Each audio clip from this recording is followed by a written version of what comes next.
Bueno, hemos hecho en la primera parte de este debate, que les recuerdo que estamos analizando el plan Ferrol, un primer balance de esos 10 años, y van a ver impresionado en sus televisores ese teléfono, el 981 36 99 13, para pues hacer sus llamadas, sus consultas o sus ideas sobre lo que piensan del plan Ferrol. Y les hablaba yo antes de irnos a publicidad de esa situación, ¿no?, que se ha dado recientemente, esa última convocatoria de ayudas del plan, una parte del plan, como decía al principio la directora del mismo, que se saldaba esa convocatoria con 0 euros asignados a proyectos. Bueno, ¿cómo ha recibido la Administración, señora Barros, esta noticia, esta situación, ¿no?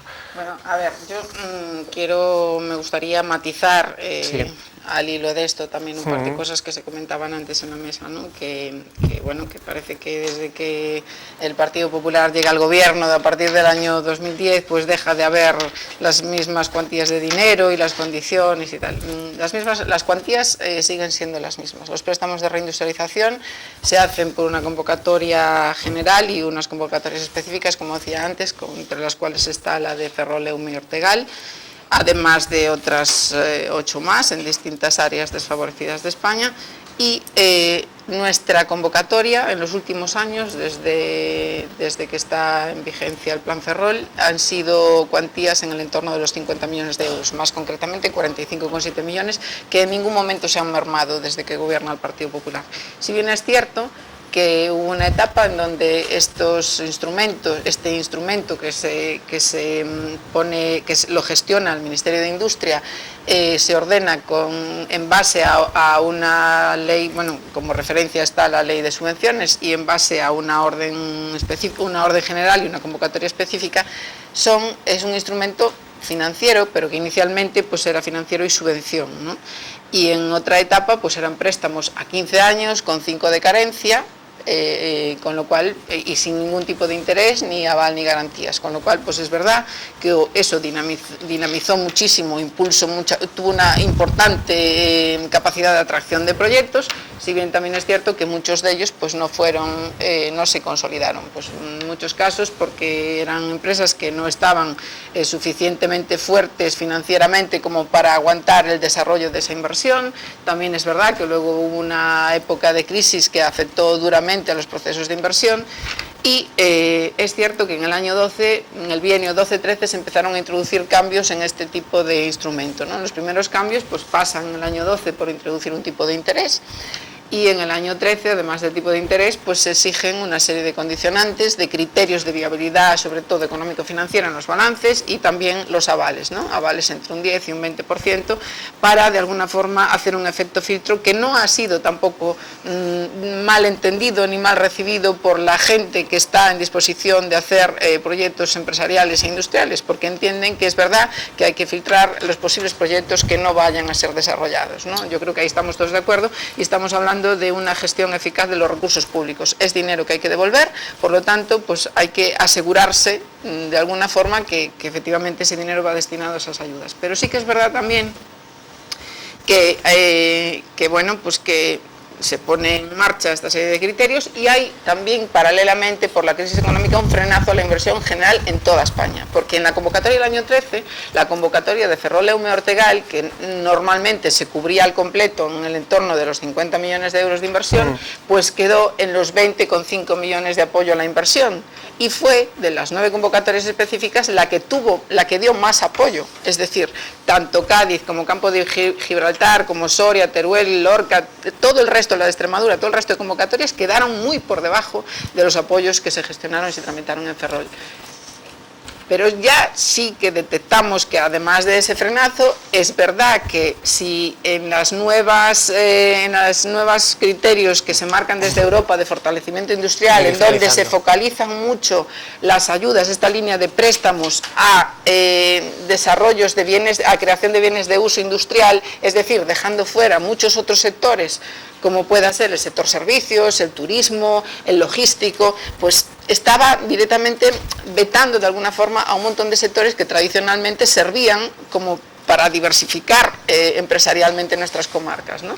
Y también es verdad que ya viendo que iba a haber una bajada, pues empezamos a trabajar en flexibilizar el instrumento. Flexibilizar el instrumento no es tan fácil porque implica cambiar las órdenes de convocatoria, exigen una tramitación, una aprobación bastante importante que penalizaría la convocatoria del año siguiente, con lo cual, pues hombre, preferimos que volviera a salir la convocatoria, que la intentaran hacer más flexible y que lo intentaron. De hecho, las convocatorias del 14 y del 15 fueron más flexibles en tiempos, fueron más flexibles en adecuar un poco más el tipo de interés, fueron más flexibles en bajar los tramos de aval, pero no conseguimos el objetivo esperado. Cierto es, y en tanto que esto ha sido así, nosotros no hemos dejado de trabajar conjuntamente con el Ministerio de Industria en intentar darle una forma de solución para que de alguna forma esos fondos puedan ser aprovechados para ayudar a nuestro tejido empresarial, a la vez que desde el ámbito autonómico, es decir, desde el IGAPE, desde la Consellería de Economía e Industria, se han estado trabajando en líneas que también son parte del Plan Ferrol, y aquí quiero insistir en este matiz que antes el señor Grandal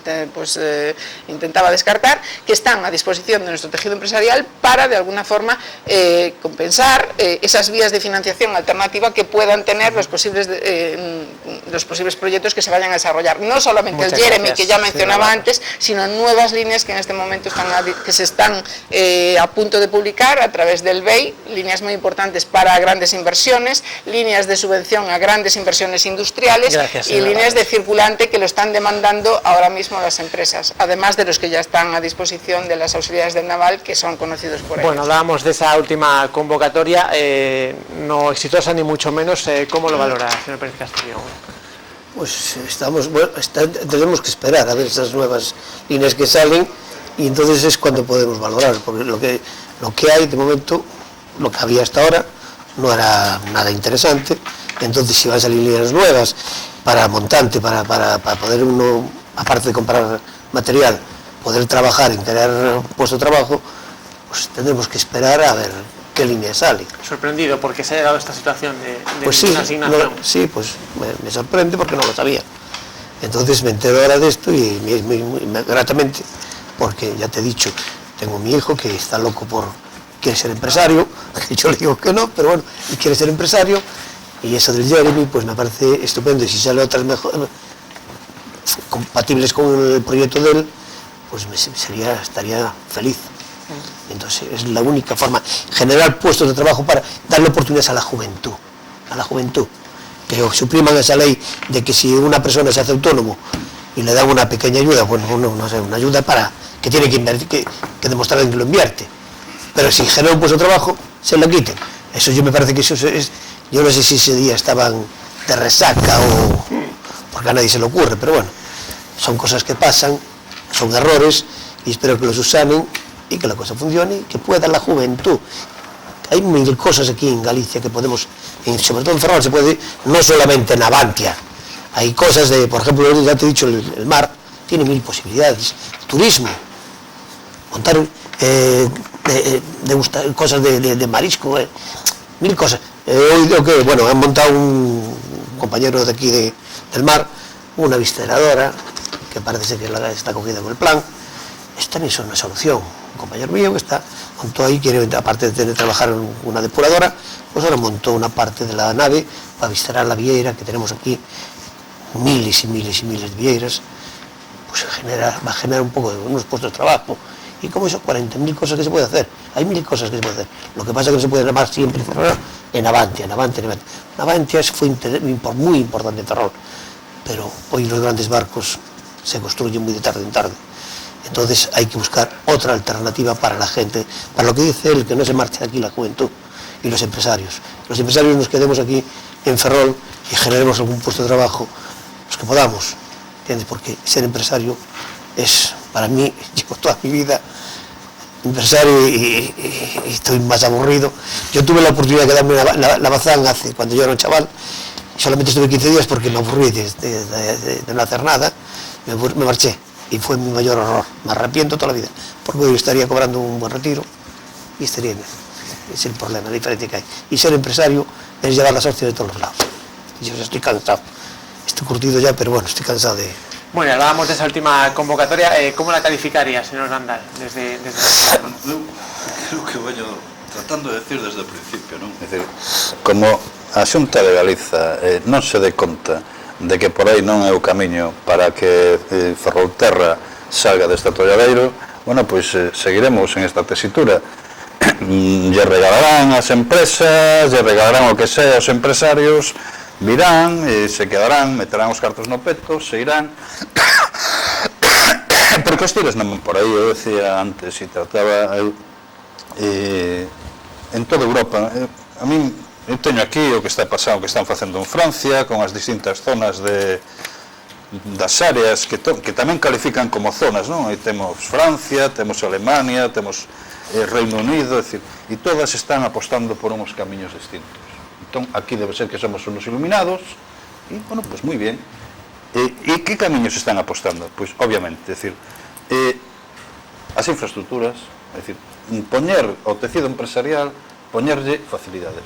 As infraestructuras, a aposta por I+D, a aposta polo que xa hai, Pero xa digo, só foi falta coller o que están facendo en Francia, etc. Aparte de que pode haber axudas aos empresarios. E curiosamente, se collemos, sobre todo Francia e Alemania, que tipo de axudas están dando aos empresarios?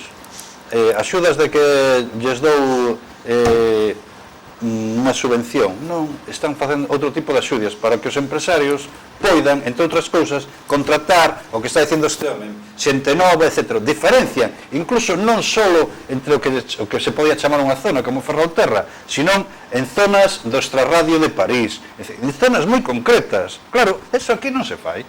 Aquí outra historia, aquí soltamos millóns para que veñan, pechen os 5 minutos e xa está, e se van. E que ese é o gran problema desto, é que o país, e isto é construído de outra maneira, pero que acaba de facer o País Vasco? Por certo, home, con acordo con o Partido Popular, que acaba de facer o País Vasco o ano pasado? Home, entre outras cousas, vai ter unha tarifa eléctrica industrial da cal as súas empresas van a forrar de alrededor de 50 millóns ao ano. Iso é así, e resulta que nosotros producimos máis enerxía da que consumimos e non podemos ter un beneficio desos. Home, por favor. Entón, a cuestión é outra. Mira, é un exemplo que eu decía antes cando estábamos aí. Un home dunha ferretería de Ferrol non pode vender os tornillos ao mesmo precio que un home dunha ferretería de Vigo. E iso é fácil de entender, porque o comercial que lle vende a vender tornillos aquí ten que pasar 2 días, porque non ten ningún tren para ir a Coruña, non ten posibilidades. Entón, claro, eso, a onde vai ese custe? Ao tornillo. Pero esa é a realidade. Por tanto, hai que poñerlle aos empresarios, hai que poñerles infraestructuras, hai que apostar polo que temos. Obviamente, Naval non ten que ser o único, pero se pecha o Naval, a comarca se arruína, porque non hai posibilidades de consumo. Por tanto, manteñamos o que temos. Se eu non estou aquí tratando de dispararlle a Natalia, senón recordándolle a Natalia que eles mismos recoñeceron esa situación, e no plan Ferrol que anunciou Feijóo, que acabo de enseñarte, que o testín seguramente, unha das cousas que anunciaba é o que vimos demandando. Navantia Reparacións, por exemplo, a galiña dos ovos de ouro, a estamos fusilando. E, oye, o señor Feijóo no 2009 dixo que iba a apostar por ese gran complexo. E gracias a que está apostando non fixo só, pero onde está? Onde está o dique? Onde está a cubrición do dique? Non estou falando de reparacións. No. Onde está todo eso? Onde está eso? Estamos falando de que a Xunta de Galicia está apostando por mellorar as infraestructuras de reparacións. Pero, ni un duro. Como non 5 millóns de euros no presupuesto. ¿Dónde? En que presupuesto? Para mellorar no presupuesto da Xunta de Galicia, hasta que se solucionen o que se Pero esos 5 millóns cando se orzamentaron esos 5 millóns? Responde, non enganes a xente, non enganes a xente. Cando se orzamentaron esos 5 millóns? Cando se orzamentaron? Están orzamentados, están comprometidos para levar a cabo conjuntamente, de feito, a Xunta de Galicia reclamoulle a Navantia que presente un plan de actuación na mellora das infraestructuras de reparación. Son os 5 millóns do dique. Estamos traballando da man con Navantia para mellorar isto. Estás non uso da palabra. Son os 5 millóns do dique que levan 3 anos orzamentados, se non se gastan, claro, eso é como do plan Ferrol, lle poden poner 60 millóns, se non os gastan, que máis dá? Se os levarán os madrileños, os de Guadalajara, home, por favor, que non os dean. Claro, mira, son 3 anos orzamentados de dique, Un dique seco vale 40 millóns. Home, non tedes ningún problema. Poñedelle 20 máis e xa está, non pasa nada. E ademais, somos conscientes de que incluso os empresarios de Ferrolterra se vos ofertaron para participar nun dique. Por que mirachedes para outro lado? Por que lle botades a culpa a Madrid? Claro, é que ese é o gran problema desto. Si queremos gobernar o país ou non o queremos gobernar. E non o queremos gobernar. E, por certo, é tanto, solamente unha cousa, cando dices que non merma, e xa digo, e eu insisto, estaba en contra incluso do diseño do plan Ferrol do goberno anterior. Pero, oye, cuidado, no 2011, con o goberno anterior, eran 56,7 millóns. No 2012, como o Partido Popular, reduxou un 20%, pasou a 47. E no 2013, reduxou máis, pasou a 45,7. Eso é certo. Esos son os números. Por tanto, non se pode decir que non houve mermas xustificadas. Eu non vou entrar nese debate. Claro. Pero subo, claro. Antes le voy a apuntar a la titular del plan. Bueno, antes nos hacía un poco un relatorio, ¿no?, de cómo han ido cambiando las condiciones. No sé si desde la administración, después de esta situación que yo comentaba, se cree que debe seguir cambiándose esa iniciativa, ¿no?, de la administración. Estamos trabajando mano a mano con el Ministerio de Industria para diseñar los instrumentos que realmente sean eficaces, con convenios de colaboración con ellos, para además hacer actuaciones no solamente de la línea de reindustrialización y competitividad, sino también otras actuaciones de apoyo a los emprendedores, préstamos con ENISA que cofinancian proyectos en nuestra área, y otras actuaciones que se pondrán en marcha en breve, como un proyecto de transmisión de empresas, proyectos de constitución telemática a través del CIRCE y otros acuerdos que se han llevado a cabo y con los que hemos trabajado. No solamente insisto, en mejorar el instrumento de reindustrialización, que seguimos trabajando en ello, y es más, nosotros desde el Gobierno gallego pretendemos también, de alguna forma, compensar con instrumentos lo más flexibles posibles, que era lo que decía antes, no solo del Jeremy, sino también otros que ahora mismo se están instrumentando con líneas del BEI, con apoyos, subvenciones a grandes inversiones, y despachando directamente con las empresas. Estamos haciendo también un trabajo bastante intensivo en visitar todos los proyectos e intentar darles seguimiento y apoyo en que consoliden ese proyecto, porque sí que es verdad que muchos de esos proyectos que están funcionando y que han tenido apoyos de préstamos de reindustrialización, pues están teniendo en este momento dificultades para consolidar. Tenemos una llamada pendiente. Navarro, ahora volvemos a este asunto. Hola, buenas noches. Hola, buenas noches. Díganos. Quería preguntarles, yo he oído hablar muchísimas veces en Ferrol del plan Ferrol, y yo quería saber a dónde ha ido todo ese dinero, porque vamos, crear puestos de trabajo, no sé los que se han creado. Me gustaría saber cuántos puestos se han creado en Ferrol de trabajo después de recibir empresas y empresarios dinero que les daban, o sea, para subvenciones. Yo las subvenciones no acabo de verlas, o sea, entiendo que se han dado subvenciones, unas vinieron de los fondos europeos, otras de la Xunta de Galicia. La subvención de la Xunta se pagan con los impuestos de todos, o sea, de ustedes, los que yo he aportado también a lo largo de mi vida profesional. Entonces, yo quisiera saber, ¿a qué se destinó ese dinero? ¿Cuántos puestos de trabajo se han creado? Porque en Ferrol, si ustedes van a los polígonos, hay que ir a Vilar do Colo. Bueno, simplemente con ir a Vilar do Colo se ven las naves, mitad de las naves para las que se han dado mucho dinero, muchos millones para crear esas naves, porque le daban al empresario el dinero, iba a crear pues 40 puestos de trabajo, recibía el dinero, eso es lo que entiendo yo, igual estoy equivocada, recibían ese dinero. La nave quedaba como el Partenón, o sea, a trozos, no se realizaba nunca el trabajo hasta el final, no se creaban puestos de trabajo.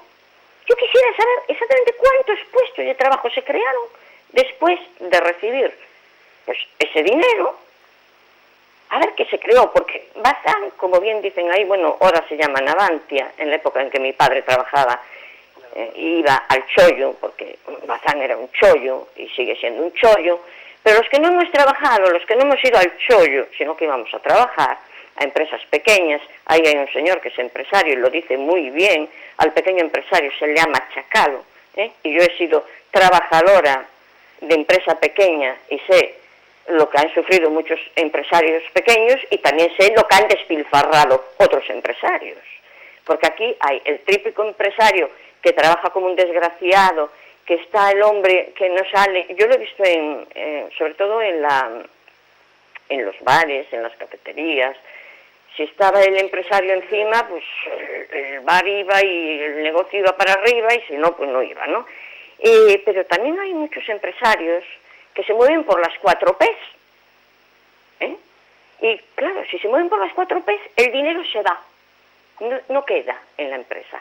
No se crean puestos de trabajo y se difumina, la pasta se va. Y ya saben cuáles son las 4 P's. Pasta, poder, puesto, y ya sabemos cuál es la cuarta, ¿no? Entonces, ese dinero, yo quiero saber dónde va el dinero de mis impuestos. El dinero de los impuestos de los españoles.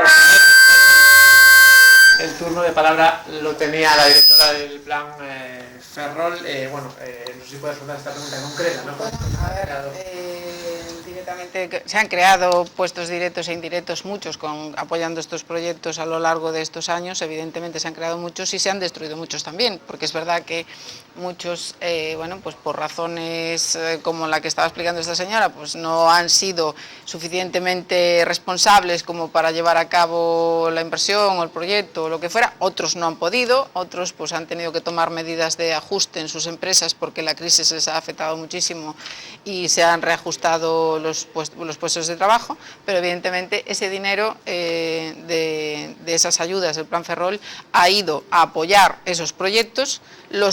Esos proyectos que han caído, que han entrado en proceso concursal o que han entrado en esa situación, pues evidentemente mucho de ese dinero no se va a recuperar, y otros que evidentemente están ahí funcionando, pues han tenido que devolver y están devolviendo ese dinero que se ha prestado y que ha servido para apoyar proyectos de diversificación y de reindustrialización de nuestras comarcas. Evidentemente el dinero de las ayudas que no se ha utilizado ha ido a la convocatoria general, está en disposición para poder ser reutilizado pues en acciones que el Gobierno destine en nuevos presupuestos, pero no se ha difuminado, es decir, está ahí el proyecto en su momento, cuando las ayudas pues se gestionaban sin tanto, eso era lo que comentábamos antes, ¿no? Sin tantos criterios de avales, de filtro, digamos, de seguridad de evolución, pues también ha dado lugar a que algunos de esos proyectos evidentemente pues no se consolidaran, ¿no?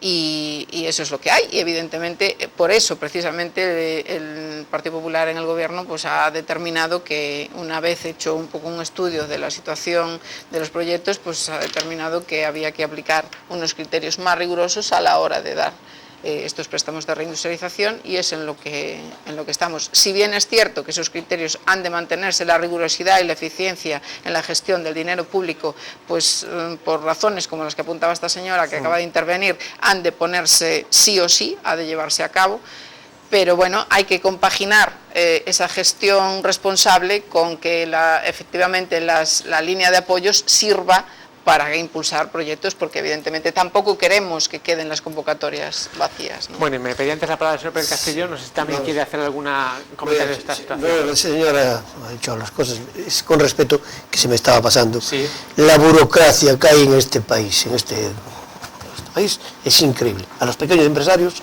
nos queman por todos lados. Llevan años diciendo de hacer una ventanilla única. Mi sector, para hacer cualquier proyecto o hacer renovar, o lo que sea, tienes que ir a 400.000 sitios. El ayuntamiento, puertos, costas, el Aguas de Galicia, sanidad, una burocracia terrible. Y encima, para más risas, ahora resulta que a nosotros, el sector nuestro, que vivimos del mar, pues nos cobran un impuesto, han inventado un impuesto por usar agua de mar. Tú coges el agua de mar, que lo coges, entra por un lado y sale por el otro mejor que entró, pues a pagar. No saben qué hacer para joder al pequeño empresario, porque son impuestos tras impuestos. Pagas al ayuntamiento, pagas al puerto, pagas a costas, pagas ahora Aguas de Galicia, es que si quieren hacer cosas que se dejen de planes y de cosas que busquen eliminar tanta burocracia, hacer una ventanilla única y ayudar al pequeño empresario y no quemarlo con tantos impuestos. Ya pagamos los impuestos, los IVAs, los y ahora resulta que ahora nos inventan un nuevo sistema, un nuevo impuesto por usar agua de mar hay que pagar. Es que ¿a dónde vamos a ir? No saben qué hacer para que cerremos. De hecho, hay los cocederos en Pontevedra que van a cerrar más de uno, porque que pagan, les quieren cobrar una barbaridad por esa agua de mar, que es agua de mar, coño. Es que dentro de poco nos van a exigir que paguemos por respirar. ¿Por qué no lo entiendo? Yo cojo el agua de mar en un estado que, bueno, se depura, tal, sale por el otro lado, la misma cantidad, que no se queda ninguna dentro, la misma cantidad, mejor esterilizada, mejor limpia, y a pagar. Yo, por eso no entiendo yo que hablamos de industria, perdóname que salga del plan Ferrol, pero es que yo tenía, es que es una queja que llevo arrastrando desde hace muchos años, que yo no lo entiendo. O ayudan, o tenemos que no sé, emigrar, porque yo no entiendo nada. A mí, para mi industria, me han multiplicado los impuestos por todos los lados. Ya tenemos una crisis, porque claro, aquí todo es una cadena, lo nuestro. Si le bajan los sueldos a los funcionarios, claro, gasta menos. No comen marisco, no comen de otra forma. Entonces, claro, vendes menos.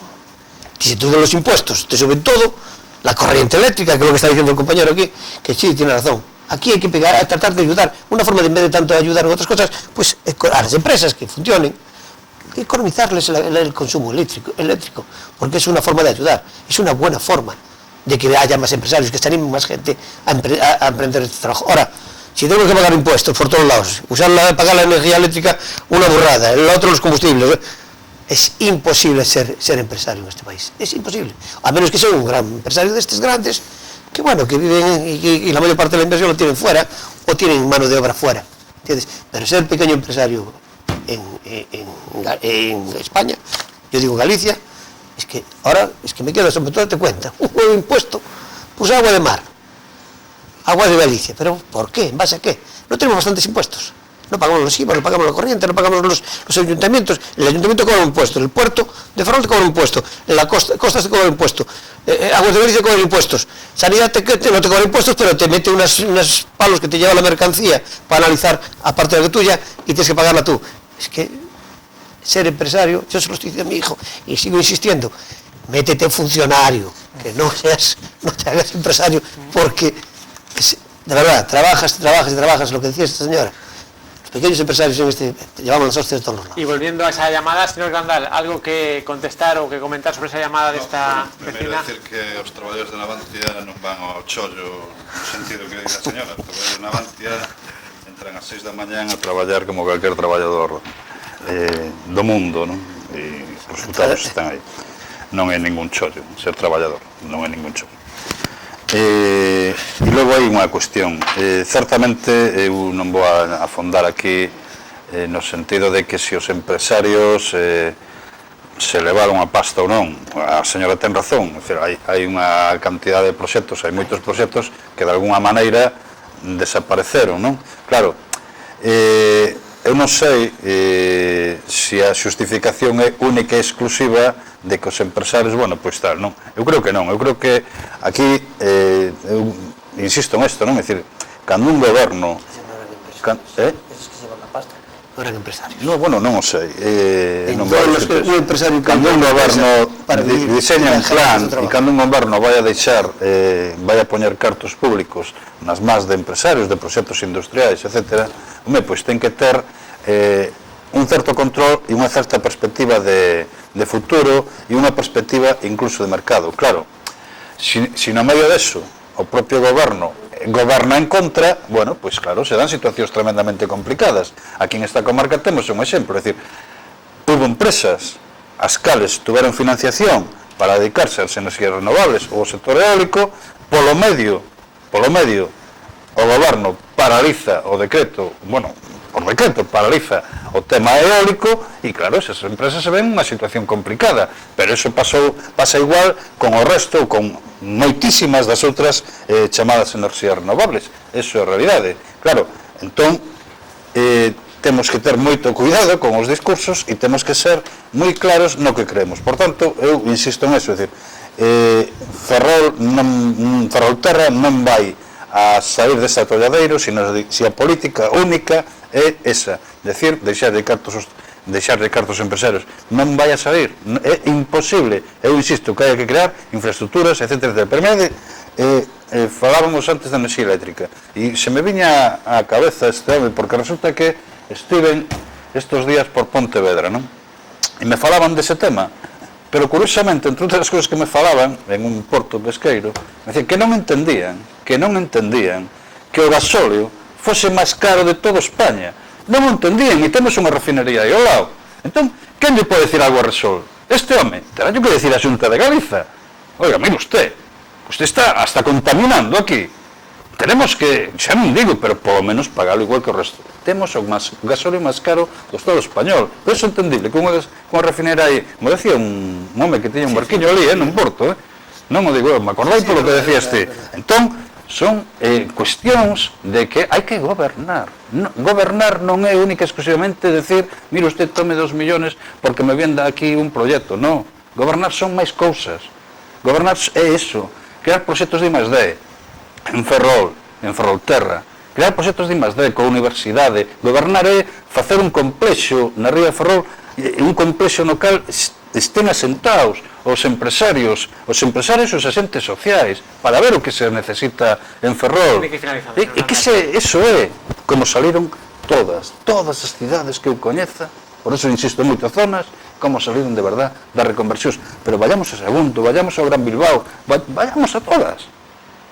Pero si es que hasta en Cádiz, que están participando dun tema igual que o noso, home, fai 3 días presumía o presidente do goberno dese ponte tan necesario que vamos ás merotecas e levan reclamando o PP, o PSOE, os sindicatos, os entes sociais, anos, e dicindo ademais a señora Teófila Martínez, alcaldesa do Partido Popular de Cádiz, que sin esa ponte era imposible salir. Bueno, pois eu poño o mismo exemplo. A ver como vamos de aquí a Coruña. Eu poño o mismo exemplo. Vamos a empezar la última ronda de intervenciones.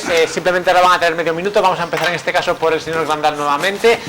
Simplemente para terminar, antes decía, bueno, es verdad que la CIGA se apartó hace algunos años del plan Ferrol, pero ¿de qué manera podría ser más efectivo, ¿no? en el futuro? 30 segundos. Nos o temos claro, es decir, aquí en esta comarca hai que poñer enriba da mesa políticas de discriminación positiva hacia a comarca, insisto, como se fai en toda Europa e en todo o Estado español ademais.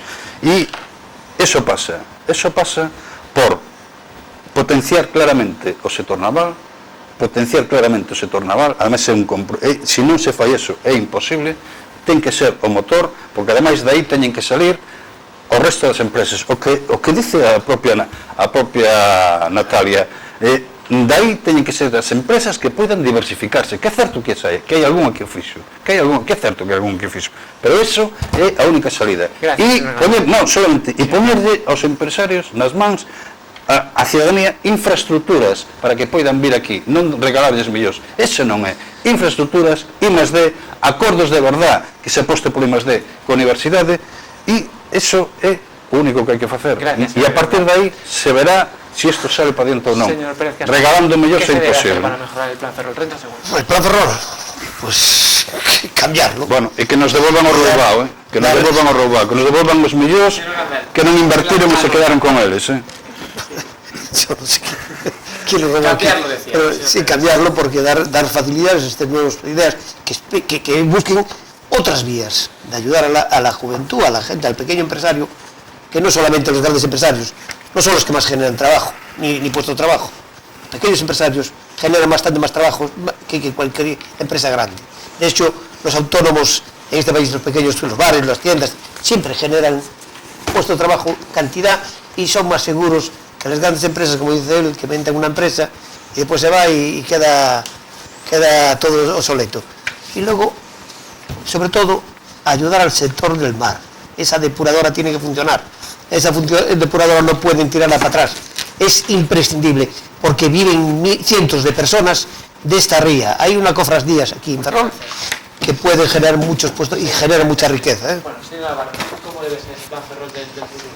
A ver, en el plan del Ferrol del futuro ya estamos trabajando, es decir, el plan Ferrol que conocemos como plan Ferrol es una estrategia que finalizó en el año 2013 y desde entonces la Xunta de Galicia está trabajando en una estrategia conjunta de la industria gallega, que ya es conocida por todos, que es la Agenda de Competitividad Industrial para la Industria 4.0, que es lo que tenemos que poner en marcha. Dentro de esa Agenda de Competitividad Industrial hay una serie de líneas prioritarias, entre las que está también, priorizar zonas que necesitan reequilibrio, entre ellas está el área del plan Ferrol, y muy concretamente, además de líneas de apoyo a través de financiación, con un marco de discriminación positiva, el mejor que hay en todo Galicia, porque no existe un marco preferente como el que tiene el marco del plan Ferrol, y así se va a mantener, y por supuesto, potenciando sectores estratégicos que están claramente definidos. Entre ellos está el sector naval como uno de los sectores prioritarios para el gobierno gallego. De hecho, ya se presentó la estrategia Shipbuilding 4.0, se presentó en el CIS Ferrol a principios de este año, en la que ya se está trabajando el CIS Ferrol en hibridación de sectores como la automoción, el textil y otros, para potenciar los proyectos de I+D. Hay más de 130 millones de euros comprometidos en proyectos de I+D con la universidad, como el proyecto Atempo, específicamente el sector naval. En ello se está trabajando en mejorar la competitividad de la industria gallega y, por supuesto, ahí estará perfectamente integrada una estrategia muy específica, muy concreta, con discriminación positiva y con impulso prioritario para el área del plan Ferrol. Pues muchas gracias, señora Barros, señor Pérez Castellón y señor Grandal, por haber estado en este debate. A ustedes gracias también por su atención y por sus llamadas, ¿no? Bueno, en este caso una llamada que realmente ha sido bastante elocuente y clarificadora, ¿no? De una situación concreta, esa petición de puestos de trabajo. Y a ustedes pues remitirles al próximo jueves y recordarles que pueden ver este y otros programas en nuestro canal de televisión a la carta de YouTube. Nos pueden seguir por el Facebook y en directo en la página web tvferrol.es. Buenas noches. Listo.